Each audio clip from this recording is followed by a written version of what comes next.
जय माता की दोस्तों, अपने कर्मों पर विश्वास रखें। आपके अपने चैनल को लाइक करें, सब्सक्राइब करें ताकि आने वाली वीडियो आप तक पहुंच पाए।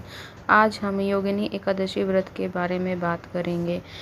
एकादशी व्रत कब है? साल की सबसे प्रमुख एकादशी तिथियों में से एक मानी जाती है। यह आषाढ़ मास के कृष्ण पक्ष की एकादशी है। इस साल यह व्रत 14 जून बुधवार को रखा जाएगा।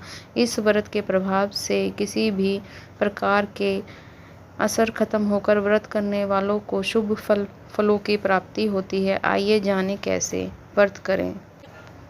यह व्रत अपने आप में बहुत ही महत्वपूर्ण माना जाता है। इस व्रत को करने वाले व्यक्ति को मोक्ष की प्राप्ति होती है। इस व्रत को करने से समस्त पापों का अंत होता है। मान्यता है कि इस व्रत के प्रभाव से किसी दिए हुए शाप को भी निवारण हो जाता है। इस साल योगिनी एकादशी व्रत 14 जून को रखा जाएगा। आइए इससे कुछ जुड़ी बातें आपको बताते हैं। भगवान विष्णु को प्रसन्न करने के लिए बेहद शुभ फलदायी माना जाता है। मान्यता के अनुसार इस व्रत को करने से आपके जीवन में आनंद और सुख समृद्धि बढ़ती है।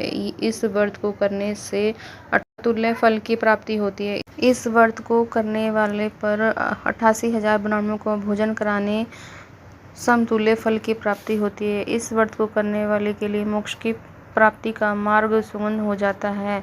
इस व्रत को करने वाला व्यक्ति धरती पर सभी प्रकार के सुख भोगता है। वह परलोक में भी उसका स्थान बहुत ही बेहतर माना जाता है। बुधवार को सुबह जल्दी उठकर स्नान कर लें, फिर पीले वस्त्र धारण कर लें। लकड़ी की चौकी पर पीले रंग का कपड़ा बिछाएं, उस पर भगवान विष्णु और माता लक्ष्मी की मूर्ति स्थापित करें। उत्तर पूर्व दिशा की तरफ गाय के घी का दीपक जलाकर रखें। हल्दी से भगवान को तिलक लगाएं, तुलसी दल चढ़ाएं, पीले रंग की मिठाई से भोग लगाएं। योगिनी एकादशी व्रत की कथा पढ़ें और आरती करके पूजा करें। अगले दिन द्वादशी तिथि को ब्राह्मणों को भोजन करवाकर व्रत का पारण करें।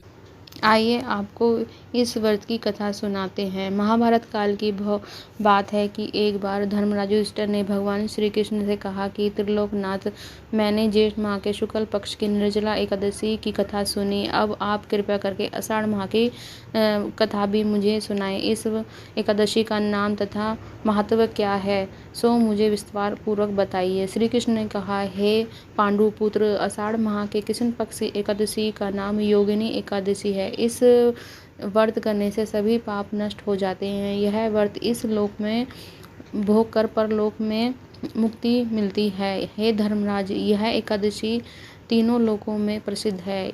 इसके व्रत से सभी पाप नष्ट हो जाते हैं। तुम्हें मैं पुराण में कही हुई कथा सुनाता हूँ, ध्यानपूर्वक सुने। श्रवण करो। कुबेर नाम का एक राजा अलंकापुरी नाम की नगरी में राज्य करता था। वह शिव भक्त था।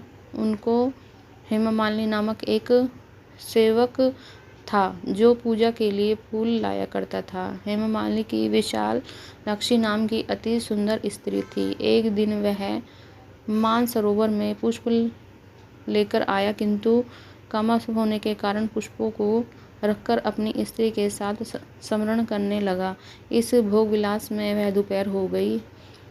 हेममालिनी की तरह देखते देखते वह राजा कुबेर को दोपहर हो गई। उसने क्रोध पूर्वक अपने सेवकों को आज्ञा दी कि तुम लोग जाकर पता लगाओ कि हेममालिनी अभी कहाँ पुष्प लेकर क्यों नहीं आया है। जब सेवकों ने उसका पता लगा लिया तो राजा के पास जाकर बताया कि हे राजन, वह हेममालिनी अपनी स्त्री के साथ रमण कर रहा है। इस बात को सुन राजा कुबेर ने माली को बुलाने की आज्ञा दी। डर से कांपता हुआ माली राजा के सामने उपस्थित हुआ।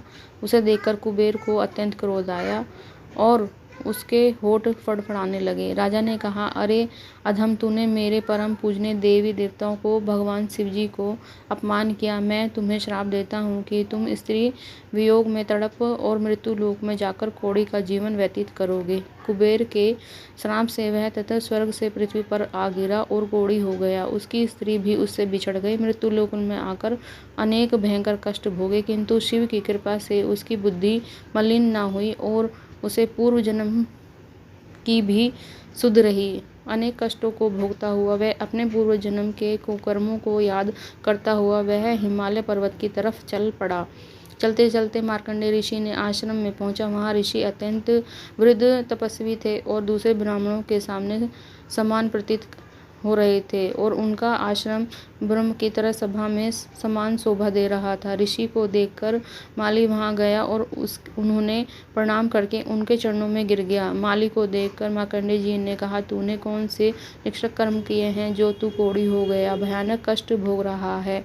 महर्षि की बात सुनकर माली बोला, मुनिश्रेष्ठ, आज मैं कुबेर का अनुचर था। मेरे नाम हेममाली था और मैं प्रतिदिन मानसरोवर से फूल लेकर शिवजी जी की पूजा में कुबेर को दिया करता था। एक दिन पत्नी सहवास के सुख में फंस जाने के कारण मुझे समय का ज्ञान न रहा और दोपहर हो गई और पुष्प ना लेकर पहुंचा।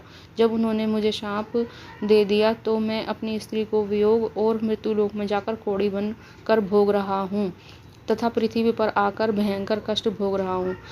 कृपा करके उपाय बताइए। मार्कंडेय ने ऋषि कहा, तूने मेरे सम्मुख सत्य वचन कहे हैं, इसलिए मैं तेरे उद्धार के लिए एक व्रत कथा बताता हूँ। यदि तू आषाढ़ माह के कृष्ण पक्ष में योगिनी नामक एकादशी का विधि पूर्वक व्रत करेगा तो तेरे सभी पाप नष्ट हो जाएंगे। ऋषि के वचन सुन माली अति प्रसन्न हुआ। उसके वचनों के अनुसार योगिनी एकादशी विधि पूर्वक व्रत करने लगा। इस व्रत के प्रभाव से वह अपने पुराने स्वरूप में आ गया और अपनी स्त्री के साथ सुख पूर्वक रहने लगा। भगवान श्री कृष्ण ने कहा, हे राजन, इस योगिनी एकादशी की कथा का फल 88,000 ब्राह्मणों को भोजन कराने के बराबर है। इसके व्रत से सभी पाप नष्ट हो जाते हैं और अंत में मोक्ष की प्राप्ति करके प्राणी स्वर्ग का अधिकारी बन जाता है। जय माता की दोस्तों।